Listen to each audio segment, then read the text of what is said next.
Right breaking news చూస్తున్నాం. Greater Hyderabad లో BRS పార్టీకి బిగ్ షాక్ తగలనుంది. మరో బీఆర్ఎస్ ఎమ్మెల్యే కాంగ్రెస్ గూటికి చేరేందుకు సిద్ధమయ్యారు. రాజేంద్రనగర్ ఎమ్మెల్యే ప్రకాష్ గౌడ్ కాంగ్రెస్ పార్టీలో చేరనున్నట్లు తెలుస్తుంది. ఇవాళ ఆయన సీఎం రేవంత్ రెడ్డిని కలిశారు. రేపు కాంగ్రెస్ పార్టీలో చేరుతారని సీఎంతో ప్రకాష్ గౌడ్ చెప్పినట్లు సమాచారం. గతంలోనూ ఆయన సీఎం రేవంత్ రెడ్డిని కలిశారు. అప్పుడే కాంగ్రెస్ లో చేరుతారన్న ప్రచారం జరగ్గా నియోజకవర్గ అభివృద్ధి కోసమే కలిశామంటూ ప్రకాష్ గౌడ్ తెలిపారు. ఈ క్రమంలో ఆయన ఇవాళ రేవంత్ ను కలవడం ప్రాధాన్యం సంతరించుకుంది.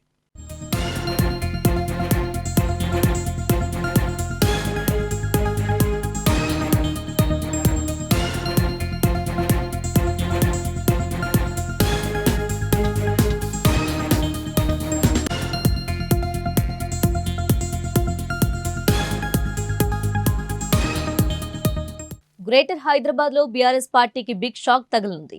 మరో బీఆర్ఎస్ ఎమ్మెల్యే కాంగ్రెస్ గూటికి చేరేందుకు సిద్ధమయ్యారు. రాజేంద్రనగర్ ఎమ్మెల్యే ప్రకాష్ గౌడ్ కాంగ్రెస్ పార్టీలో చేరనున్నట్లు తెలుస్తుంది. ఇవాళ ఆయన సీఎం రేవంత్ రెడ్డిని కలిశారు. రేపు కాంగ్రెస్ పార్టీలో చేరతారని సీఎంతో ప్రకాష్ గౌడ్ చెప్పినట్లు సమాచారం.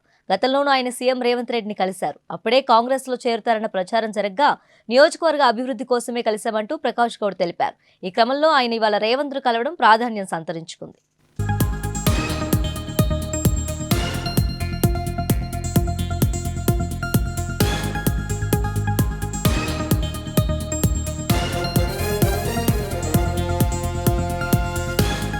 ఇక ఇదే అంశానికి సంబంధించి మరింత సమాచారం మా ప్రతినిధి ప్రశాంత్ అందిస్తారు. చెప్పండి ప్రశాంత్, రాజేంద్రనగర్ ఎమ్మెల్యే ప్రకాష్ గౌడ్ కాంగ్రెస్ లో చేరనున్నట్లు తెలుస్తుంది. దీనిపై మీ దగ్గర ఉన్న అప్డేట్స్ ఏంటి? తేజస్వి, మీరు అన్నట్టుగానే రాజేంద్రనగర్ ఎమ్మెల్యే ప్రకాష్ గౌడ్ గత కొద్దిసేపటి క్రితమే రేవంత్ రెడ్డిని కలిశారు. మనం చూసాం, గతంలో అసెంబ్లీ ఎన్నికల ఓటమి తర్వాత బీఆర్ఎస్ పార్టీకి సంబంధించిన నాయకులు దాదాపు మెదక్ సంబంధించిన ఎమ్మెల్యేలు నలుగురు, అదేవిధంగా రాజేంద్ర నగర్ సంబంధించిన ఎమ్మెల్యే ప్రకాష్ గౌడ్, వీరంతా కూడా సీఎం రేవంత్ రెడ్డిని కలిశారు. కలిసిన తర్వాత చాలా పెద్ద ఎత్తున ప్రచారం జరిగింది. వీరంతా కూడా కాంగ్రెస్ పార్టీలో జాయిన్ అవుతారనేది కూడా పెద్ద ఎత్తున ప్రచారం జరిగింది. దానికి తగ్గట్టుగానే అంటే వారు వాటిని ఖండిస్తూ అంటే వీరు కలిసిన నెక్స్ట్ డేనే ప్రెస్ మీట్ పెట్టారు. మేము ఏ పార్టీలోకి వెళ్ళట్లేదు, మాకు మా నియోజకవర్గ అభివృద్ధికి సంబంధించిన విషయం పైన మేము రేవంత్ రెడ్డిని కలిసాం తప్ప ఇక ఏ విషయం అంటే మేము పార్టీ మారడం గురించి కాదు అంటూ కూడా ప్రధానంగా ఇదంతా తప్పుడు ప్రచారం అంటూ కూడా మీడియా మీదనే నిందలు వేసే ప్రయత్నం కూడా చేశారు.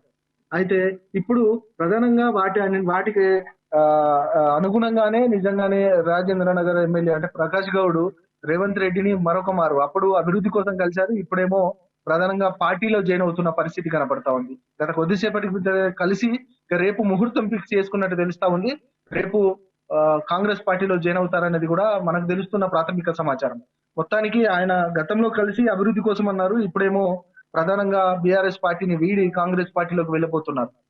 మొత్తానికి పార్లమెంట్ ఎలక్షన్స్ వస్తున్న వేళ ఒకవైపు హైదరాబాద్ రంగారెడ్డికి సంబంధించిన ఏదైతే ఈ ఉమ్మడి పట్టణాలకు సంబంధించిన ఎమ్మెల్యేలందరినీ కూడా కాంగ్రెస్ పార్టీలోకి జాయిన్ కావాలనేది కూడా ప్రధానంగా కాంగ్రెస్ పార్టీ నాయకులు పెద్ద ఎత్తున చెప్పిన సందర్భం కనబడ్డది. వారంతా కూడా వస్తారు అన్న నేపథ్యంలో మనం మొన్ననే చూసాం, తుక్కుగూడ సభలో కూడా దాదాపు 26 మంది టచ్ లో ఉన్నారు. వారంతా కూడా ఈ హైదరాబాద్ కు సంబంధించిన ఎమ్మెల్యేలే ఎక్కువగా మంది ఉంటారనేది కూడా పెద్ద ఎత్తున ప్రచారం జరిగింది. తుక్కుగూడ సభలో ఇక రాహుల్ గాంధీ ఈ సభలో మాత్రం ఎవరు కూడా జాయిన్ కావద్దనేది కూడా ఒక విషయాన్ని కూడా చెప్పినట్టు తెలిసింది.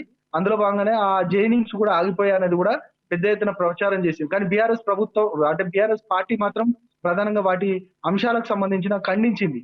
ఇదంతా కూడా కాంగ్రెస్ పార్టీ ఆడిస్తున్న గేమ్ ప్లాన్ లో భాగంగానే ఈ యొక్క చేరికలు అనేది వారంతా లీకులు ఇస్తా ఉన్నారు, ఎవరు కూడా మా పార్టీని వీడరని చెప్తా ఉన్న సందర్భం కనబడ్డది. కానీ మొత్తానికి ఒకరొకరుగా నిన్ననేమో మాజీ ఎమ్మెల్యే బేతి సుభాష్ రెడ్డి రాజీనామా చేసి పార్టీలో చేరితే, ఈ రోజు మాత్రం ప్రకాష్ గౌడ్ ఇక రేవంత్ రెడ్డిని కలిసి ఏదైతే రేపు ముహూర్తం ఫిక్స్ చేసుకున్నట్టు తెలుస్తా ఉంది. మొత్తానికి పార్లమెంట్ ఎలక్షన్స్ వస్తున్నాయి, వీరంతా కూడా పార్టీ మారుతా ఉన్నారు. బీఆర్ఎస్ పార్టీకి సంబంధించి ప్రధానంగా ఏదైతే నార్త్ తెలంగాణలో తక్కువ సీట్లు వచ్చాయి, దాంతో పాటు ఖమ్మం, మహబూబ్ నగర్ వీటన్నిటికి సంబంధించి తక్కువ సీట్లు వచ్చాయి. కానీ ప్రధానంగా హైదరాబాదు, అదేవిధంగా రంగారెడ్డి ఈ ప్రాంతాలకు సంబంధించిన ఎమ్మెల్యేలు అత్యధికంగా గెలిచారు.